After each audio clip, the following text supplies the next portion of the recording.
Hello YouTube and Amtgard, Garrett here.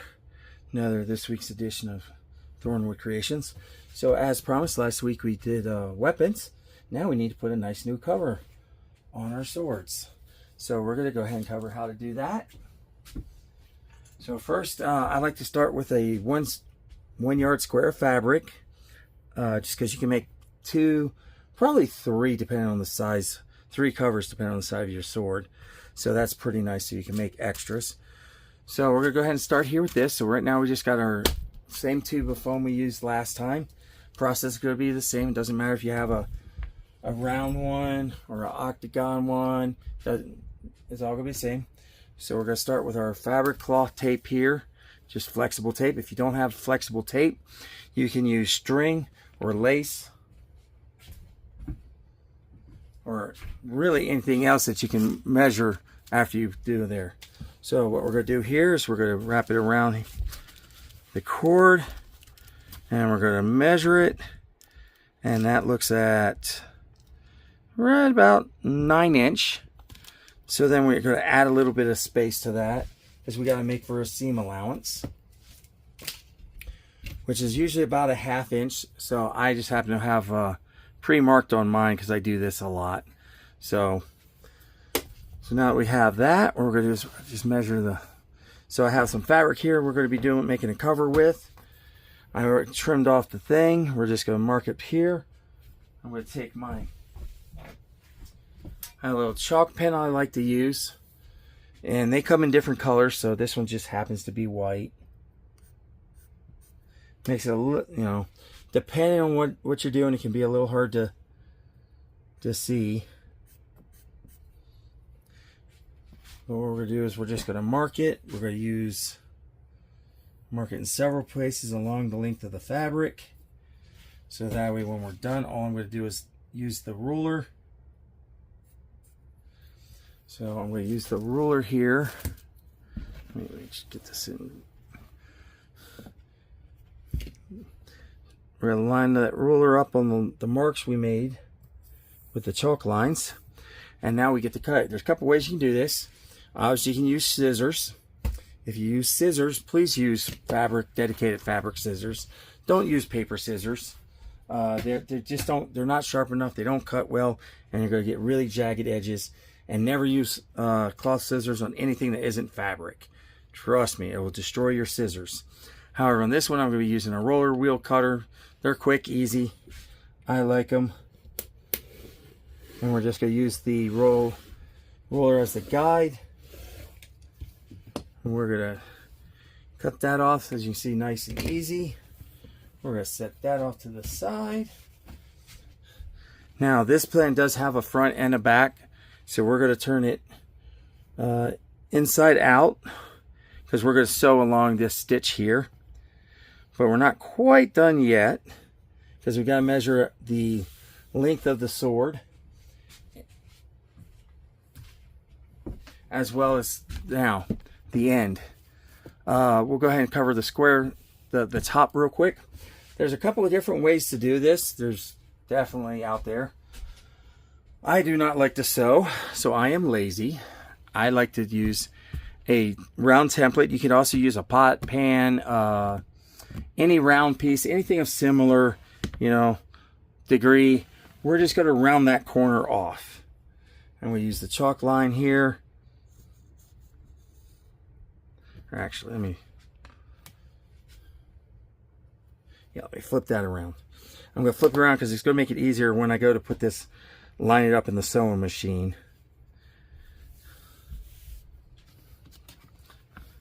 And I just do the end there. And give it like an inch or so. We got lots of space here. And even though right now I'm using white, we can use, here, let me use a black marker. Normally I wouldn't recommend using markers because, bleed through the fabric. But in this case, we're making such a fine line. So you can see there that round corner. So that's how I like to round mine off. I don't do the square tips. I don't do it. You don't want to do it perfectly square, because you do it perfectly square, you'll get what we call the dog ears on it, and it just doesn't look good.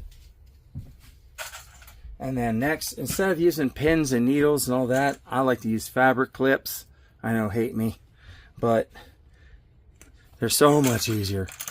So you're just going to clip them on every couple inches. I make sure to line the seam line there up. Doesn't have to be perfect because we are going to be sewing this thing up here. And then I like to just do a little sanity check, check the sword, get an idea about where I'm going to cut this down at. So we're going to cut it down probably, let's do right there. Alright, I'm just going to cut the excess off the bottom. So now we have that. I'll put that aside and get the sewing machine over here. I don't think you guys are going to be able to see this, so let me adjust the camera angle here. Bear with me, I'm still working on how to edit and move stuff, so I don't want to stop the video and have it be two videos again when it should all be one video. So let's just move.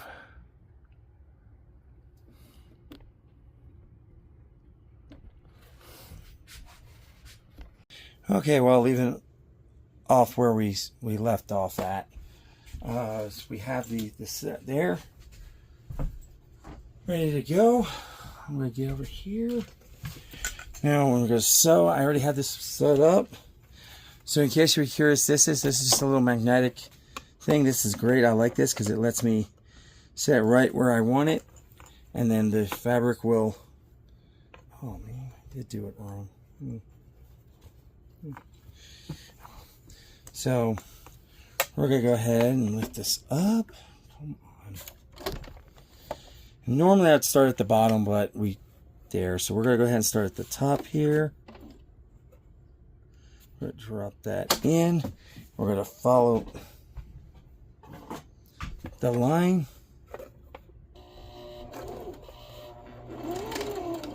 Do some back stitch to lock the stitch in. And we're just going to follow. Come on. Yeah, I am no master garber. I don't even really particularly like to sew, but it's a necessary evil. So now I got it flat there. Now we get to send her home.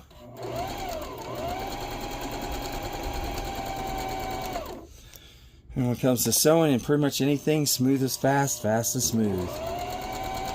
So you don't have to go 100 miles an hour.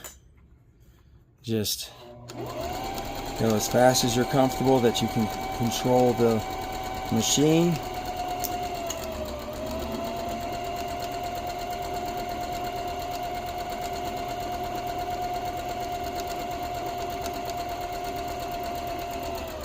And then I like to stop about a ½ inch prior just to give it a little bit of space at the bottom. And then we're going to go ahead and so we're going to go ahead and cut the excess off there on each end. Now you could call this done and be done with it, but in my experience, one single stitch is not enough to help with the string covers because they tend to break free and come apart. So I like to do no.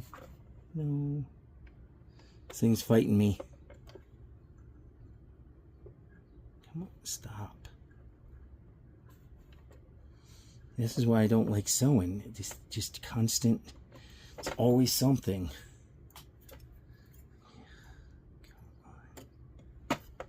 String doesn't want to line up, doesn't match this, that. You don't realize you made a mistake until you're 3/4 of the way through. There's nothing worse than running out of bobbin thread in the middle of a project, not realizing it. But as I was saying, we're going to run this a second time. Now on the second run, I like to run it on the outside, not on the inside. So we're just going to line that first stitch right in the little gap right here.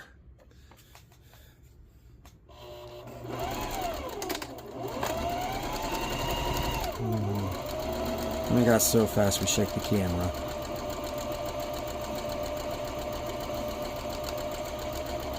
We want a nice close stitch. The double stitch helps the covers last a lot longer that way if I do a second stitch on it. So we're just almost there. Just kind of maintain that sense of there. Now this, when it gets to the corner, I try to get it really, really close without going over. The smoother you get, the less lumpiness you'll have.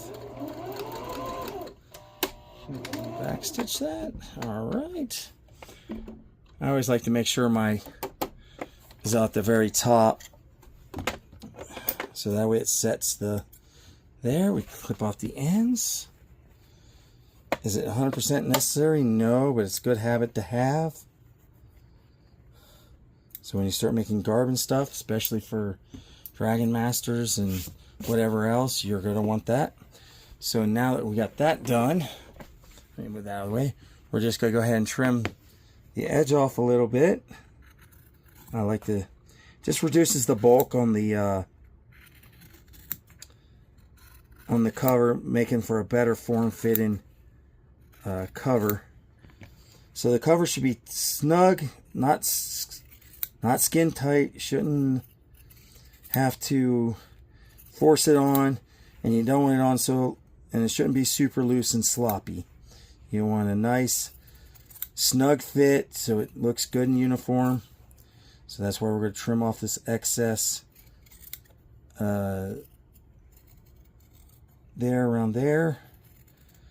That helps, like I said, reduce the bulk and make for a better fit and slimmer cover.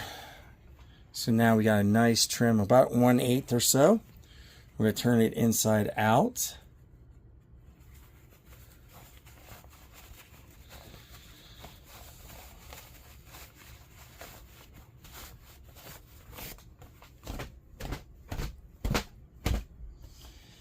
So now we have a nice round tip, and now we're going to go ahead and start putting it on the sword, and hopefully this will, we did everything properly. I think we will have, oh yeah, and we can slide. Now let's say you don't have a sewing machine, you don't want to, you just absolutely do not want to sew, but there we go.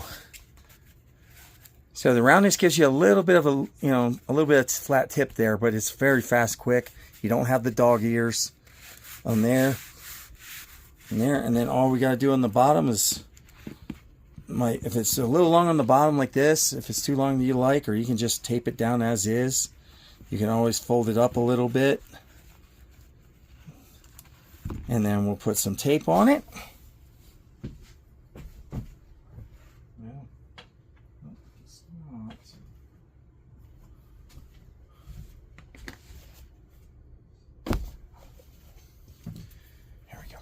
All right, so we got tape now. Let's just, I'm okay with that. After all, we're just going to go ahead and fold it down because we're just going to call this done. So I'm literally ready to be done with this project. Just get a nice good, of course I ran out of tape. But you get the idea. We're going to tape that up. And now you have a cover sword.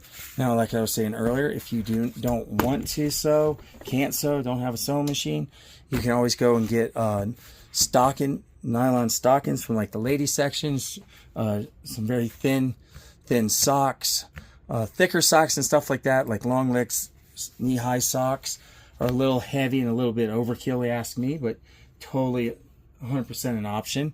But you can also do, like I said, stockings are a good one too if you're really worried about maximum weight. But as you can see right there, it was very quick and easy to make a Amtgard cover, and you can measure it to any fit you want.